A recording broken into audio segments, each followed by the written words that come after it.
Welcome to the Central European Affairs podcast. My name is Zoltán Kész. Our guest today is Dalibor Rohac. Mr. Rohac is a resident scholar at the American Enterprise Institute, where he studies European political and economic trends, specifically Central and Eastern Europe, the European Union and the Eurozone, American-EU relations, and the post-communist transitions and backsliding of countries in the former Soviet bloc. He is the author of In Defense of Globalism. His previous book, Towards an Imperfect Union, A Conservative Case for the EU, was included on Foreign Affairs magazine's list of best books of 2016. His commentary has been published widely in the popular media, including in the Financial Times, Foreign Affairs, LA Times, the New York Times, the Wall Street Journal, and the Washington Post. Welcome again, Dalibor. I have met you in different parts of the world before. Where are you now? Indeed. So right now I'm in Washington, and it's great to be with you, Zoltán, remotely. And I look forward to being able to, travel more freely and see Central European, Hungarian, Polish, Slovak, Czech friends more often. All right. Well, Dalibor, a couple of hours ago, you retweeted Secretary of State Pompeo's tweet in which he claimed that the Obama administration treated NATO allies like Hungary similarly to North Korea. And you had a different take on that in your tweet. What's your take? Right. So Secretary Pompeo, as there is a new administration that's coming to Washington, is doing the series of tweets trying to, I suppose, boost his reputation as America's diplomat-in-chief, trying to list all the foreign policy successes he has had. And so he tweeted that under his watch, the United States dramatically improved its relationship with Hungary while holding Viktor Orban and Hungarian government accountable for democratic principles and upholding rule of law in the country. My reaction to that was that I just wasn't convinced. You can criticize the Obama administration for not being more forceful, for example, in trying to prevent some of the de-democratization that happened early on in the Orban years. But to claim that the US-Hungarian relationship has been a success from a US standpoint strikes me as just far-fetched. I mean, at every conceivable juncture, Hungary acted against US interest in the region. Whether it's the Chinese investment. Okay. So what do you mean when you say Hungary acted against US? Even when we sort of set aside these questions of rule of law and democracy and so forth, the idea that Hungary has been a reliable ally throughout Trump years, I think is just wrong. Hungary tried to derail Ukraine's relationship with NATO, try to veto Ukraine's presence at NATO summits.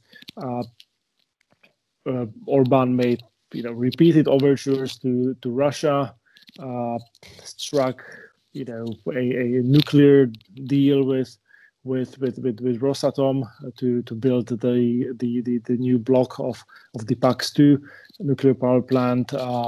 Chinese investment has been welcomed to Hungary.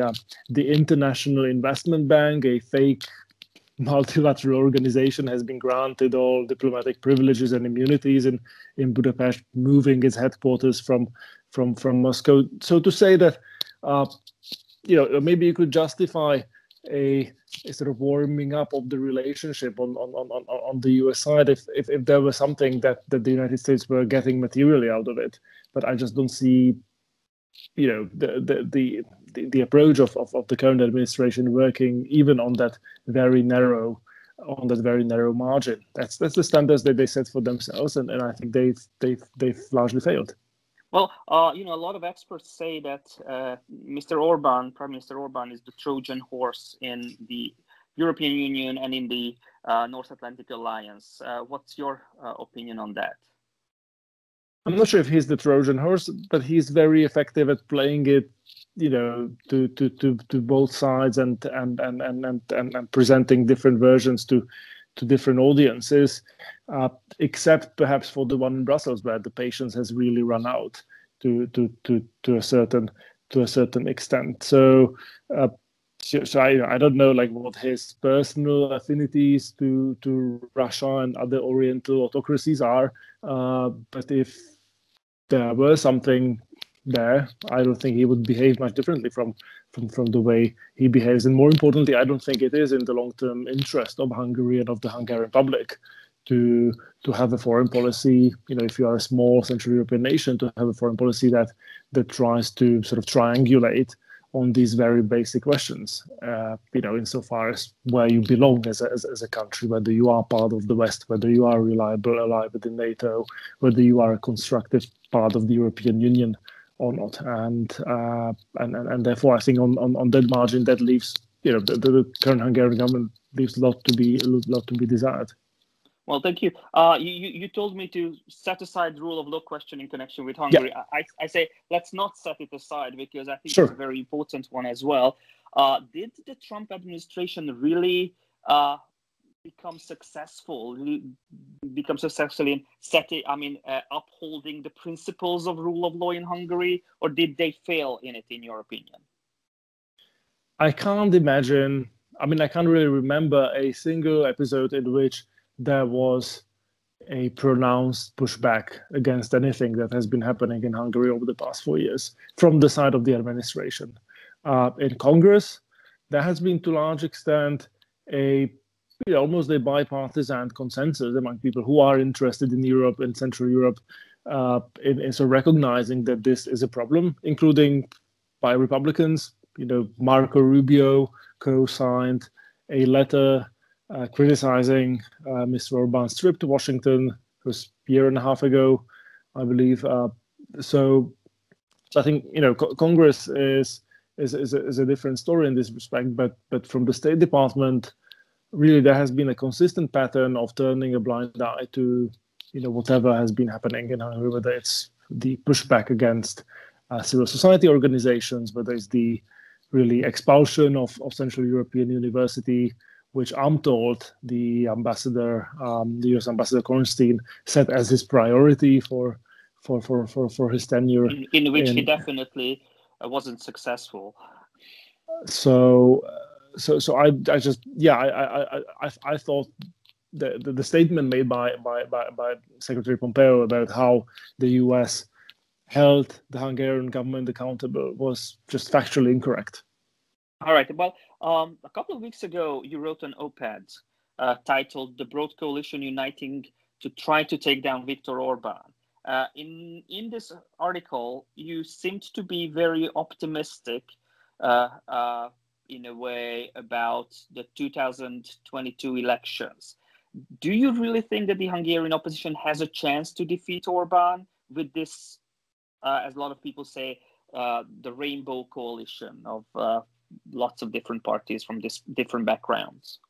Look, when you say optimistic, the question is optimistic relative to what? So I'm certainly more optimistic than I was before the announcement was made, because I think it's pretty clear that Fidesz and Orban derive a lot of their strength from the divided and disparate nature of the opposition, on the inability to coordinate, and on different egos running their little fiefdoms, and we've seen that time and time again in Hungary, and also in other places.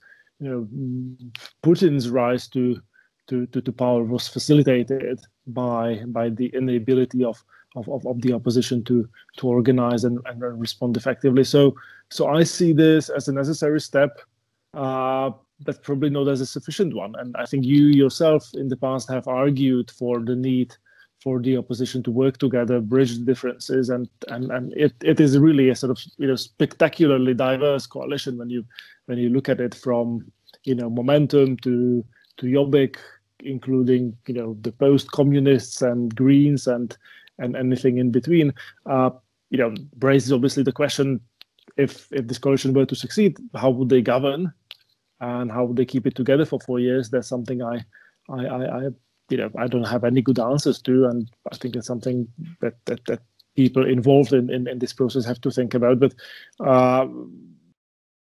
if there is a chance of defeating Fidesz in 2022, I think it will involve a unified opposition.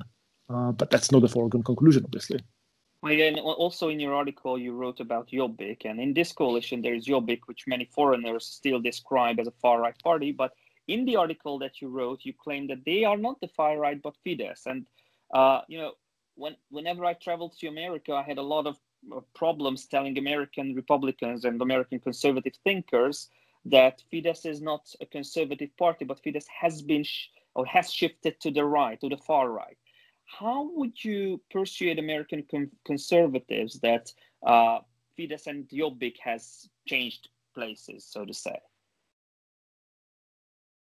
Well, I think it's enough to examine the actual track record of Fidesz while governing, and I think it's also worthwhile examining the record of Jobbik while in Hungarian parliament, the manifestos, the sort of legislation they get behind, and the way they behave. And actually, it's just a sort of statement of fact that there is very little breathing space to the right of Fidesz.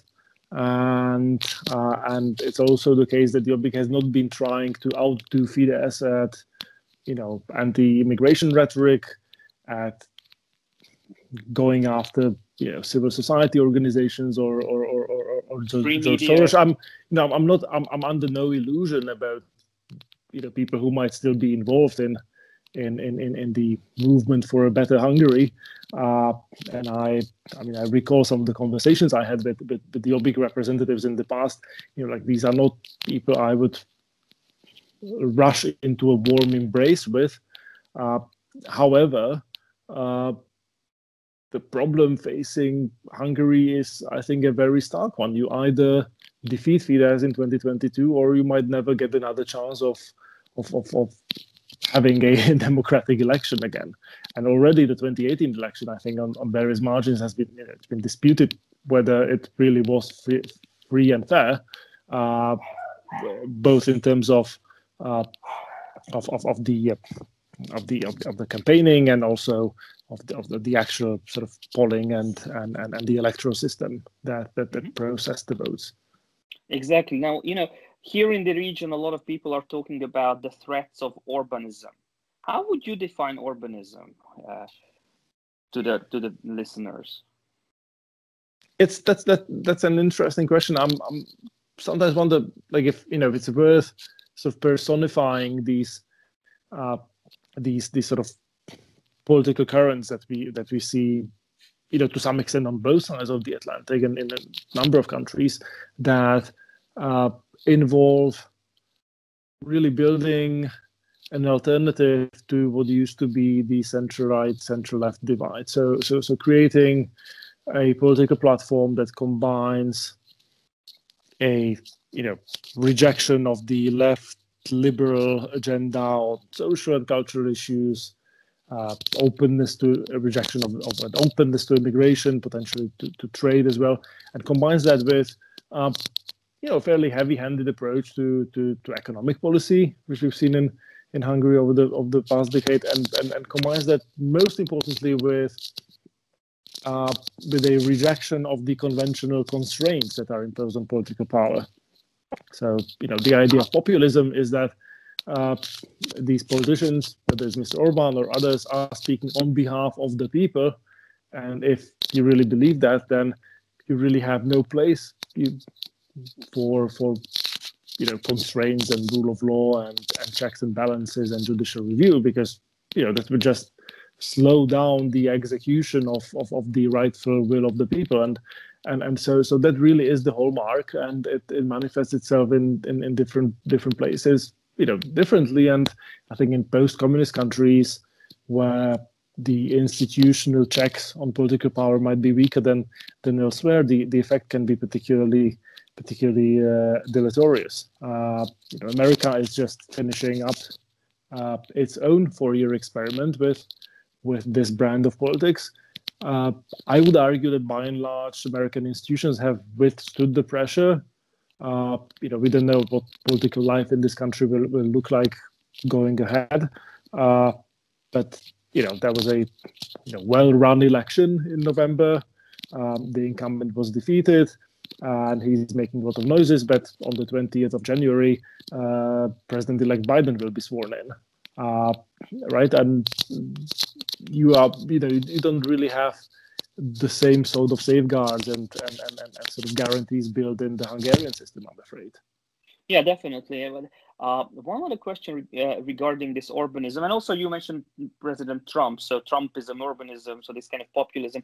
Is there a geopolitical danger, threat in the developed Western democracies once these populists rise and get stronger? So there certainly is a foreign policy geopolitical element to this, namely that many of these groups, not necessarily all of them, but many of them seem to share a somewhat cynical view of international affairs and of the post-war, rules-based order, if you will. Partly because they approach these questions through nationalist lenses, the sort of slogan of America first, and the sort of nationalism that you see in sort of Fidesz and other similar political groups makes it, I think, difficult to sort of step outside of this framework of just crude realism in which you pursue very narrowly defined national interests. And I think that's the world we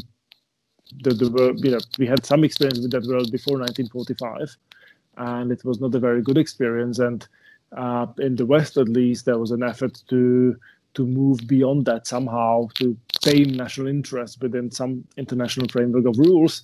And those frameworks require constant care and constant work and constant maintenance, especially on the part of the world's largest superpower, namely the United States. And we've seen in Trump's years, just the neglect of those structures and of the ecosystem of rules and institutions, but sometimes deliberate efforts to tear down aspects of that system and attacks against U.S. allies, the trade war with the EU, and just doing things that make it more likely than a sort of anarchic and more dangerous state of affairs makes a comeback, and that danger, I think, is particularly pronounced in Central Europe. So America is a continental empire, if you will. I guess no enemies nowhere in sight. It's protected by two oceans on either side. Countries like Hungary and Poland and my home country of Slovakia are in a very different situation. I think for our country, it is vitally important that there be a modicum of rule of law in the international realm. That sort of regional powers not allowed to do whatever they want. That they can't just redraw borders at will, etc., etc. So I think it was also very short-sighted on the part of the current Hungarian government to sort of cheer for this return to nationalism and America first in U.S. foreign policy, because we very much depend on an America that has presence in Central Europe, that cares about rules being followed, and that has an interest in preventing this return of unchecked nationalism into international relations. All right, you mentioned January 20th when Biden will be sworn in.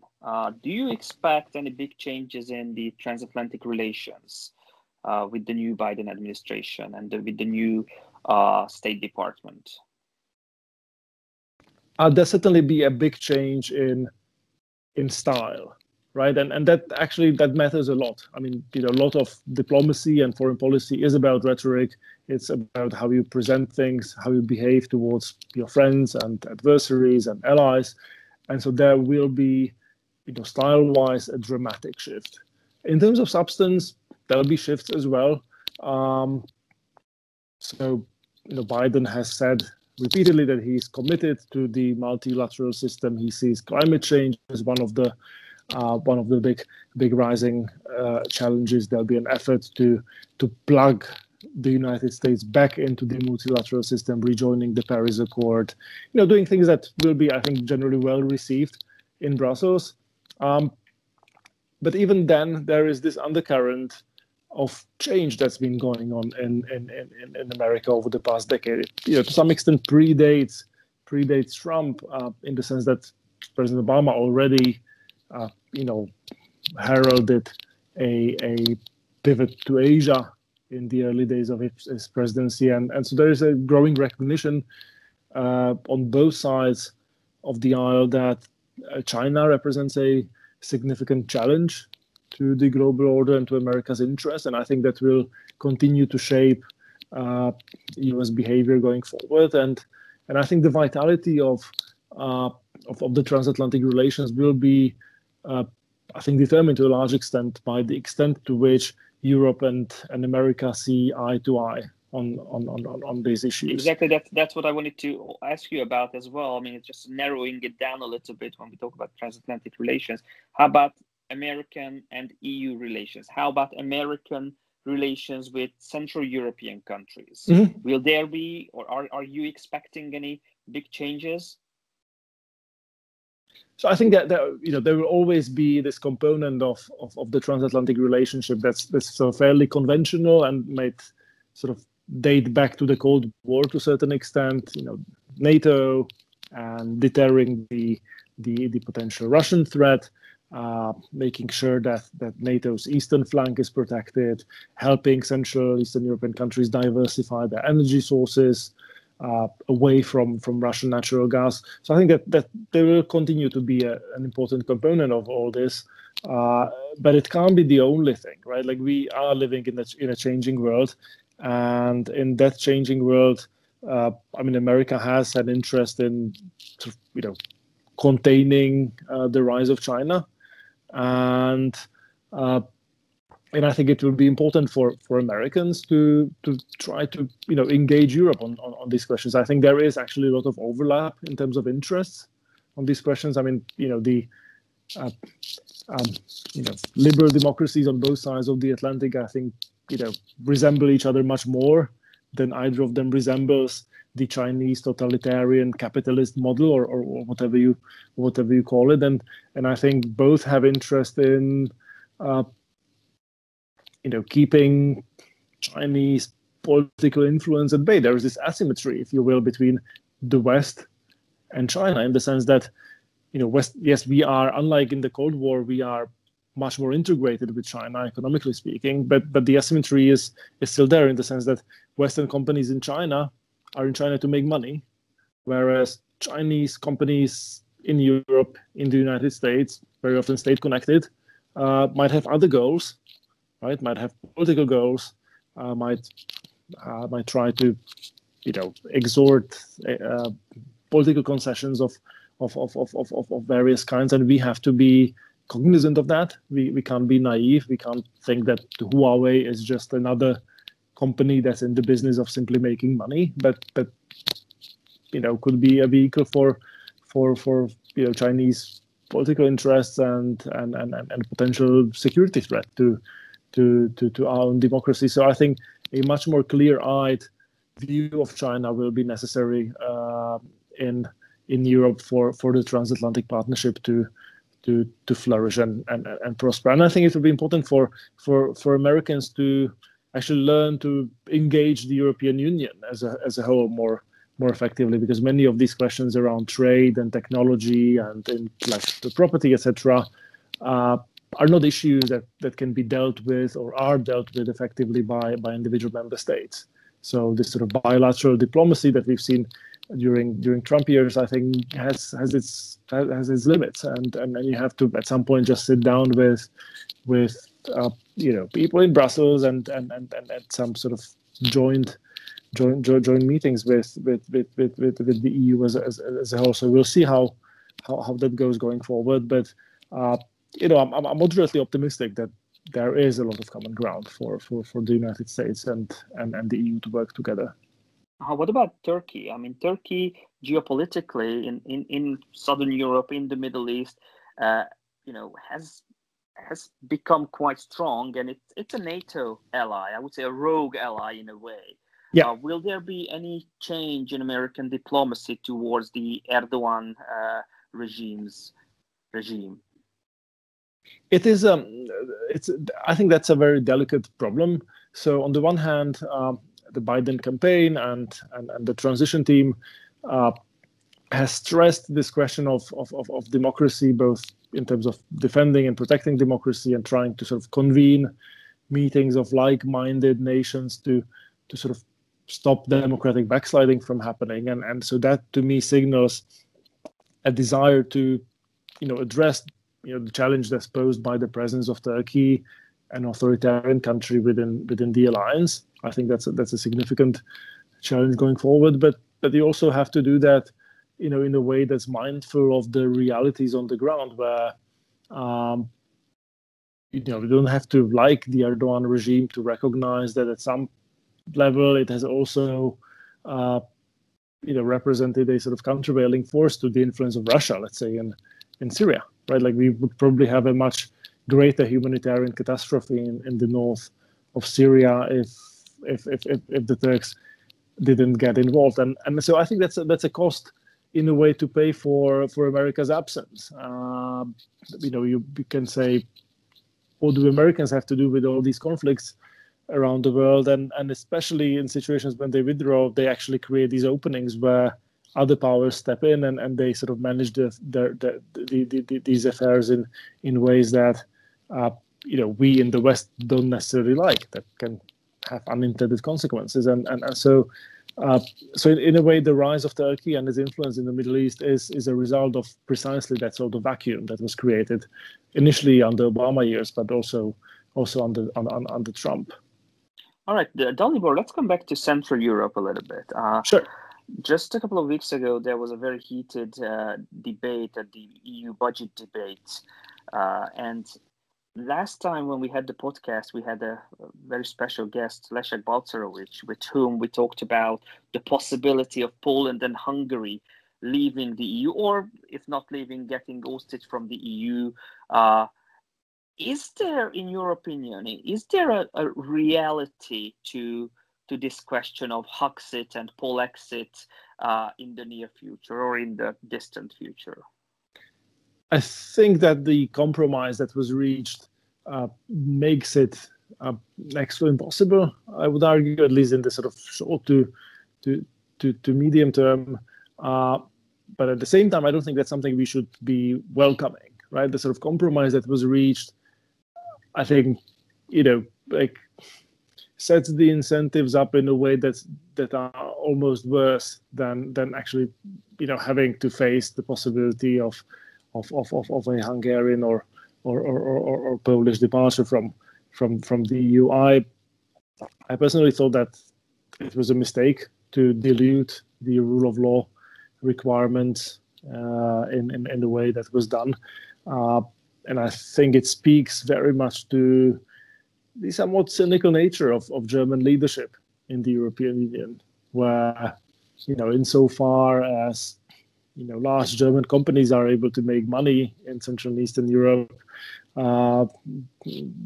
they don't really care about the nature of government in those countries, and therefore, for all the moralizing that we tend to hear from Berlin at various occasions, there is very little willingness to do anything about what is real crisis of democracy in Central and Eastern Europe. So that to me was very disappointing, and I also think that it creates another risk for the EU's unity and cohesion going forward, namely that you'll have countries and groups of people that will believe, and not without merit, that they are, contributing to the union and paying their dues and following the rules, whereas somebody else is getting a free lunch. Whereas an authoritarian government in Hungary or Poland is just, cashing in these checks and strengthening the hold on power. So when I look at it through the prism of how a voter in the Netherlands or even in Germany can see it, I can see that this compromise that was reached, which essentially makes it impossible for the European Commission to challenge the flow of EU funds to Eastern European countries or countries that have a problem with rule of law, so I can see how that can really plant the seeds of a new populist revolt, if you will, down the road in those countries. Yeah, so exactly. And if you see, for example, the Visegrad Four alliance, the Czech Republic and Slovakia supported the rule of law mechanism together with the EU budget. However, we talked about what Hungary and Poland was doing. Do you think that the V4 alliance will be weaker due to this, or it will come back to normality? I think it's worth remembering that the Visegrad Four started as a platform for cooperation at a very special time when these countries really shared significant interest. Namely, they all wanted to join the EU and NATO at the same time, and their voice was just stronger when they sort of spoke in a coordinated fashion. But once in the EU, it's really clear that these countries are different. That you have the sort of soft Czech Euroscepticism on the one hand, you have the nationalist governments in Warsaw and Budapest, and you have also this sort of Slovak rush to join the Eurozone and really a commitment shared across party lines to be in the so-called integration core of the EU going forward. So these countries, in that sense, are different, pursue somewhat different interests, and so I think that means that Visegrad Four can't be the be all and end all of these countries' sort of foreign policy and engagement, and I see that already in Slovakia with the efforts to really find new friends and allies and work on with the Balts and other countries on topics of mutual interest. At the same time, geography is geography. Like, you are in Central Europe and you have vital interest in having good relationship with your closest neighbors. Country like Slovakia has a significant Hungarian minority, right? It's in that sense, it's almost an existential question for these bonds to be strong, regardless of whether one likes or not Viktor Orban's government in Budapest. So I don't expect Visegrad to go away completely, but I welcome the fact that it's been somewhat de-emphasized, particularly by the Czech and Slovak governments recently. So it used to be the case that all V4 prime ministers would always compare notes before European Council meetings. I don't think that's necessarily the case anymore. And if we've seen, as you mentioned, these instances when the Czech Republic and Slovakia would take different positions from Poland and Hungary, and now I'm glad that's the case. I'm glad that my home country is not being dragged into the same basket as Viktor Orban for really no good reason. Well, good for you, definitely. Let's round it up with a final question. Now that you have come back to Viktor Orban, rule of law mechanism as well, and the European Union's inability to handle Orban. Is there a real possibility that somehow something will end Viktor Orban's reign in Hungary? As we could see now, he was a good negotiator in the budget debate. He's basically facing an opposition that a lot of people don't see how it's going to govern if they, for some reason, win the election.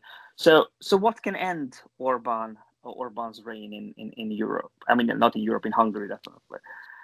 I think the simplest answer is events, right? So few of us predicted, a year ago that there would be a global pandemic, and this dramatic recession that it brought along as well.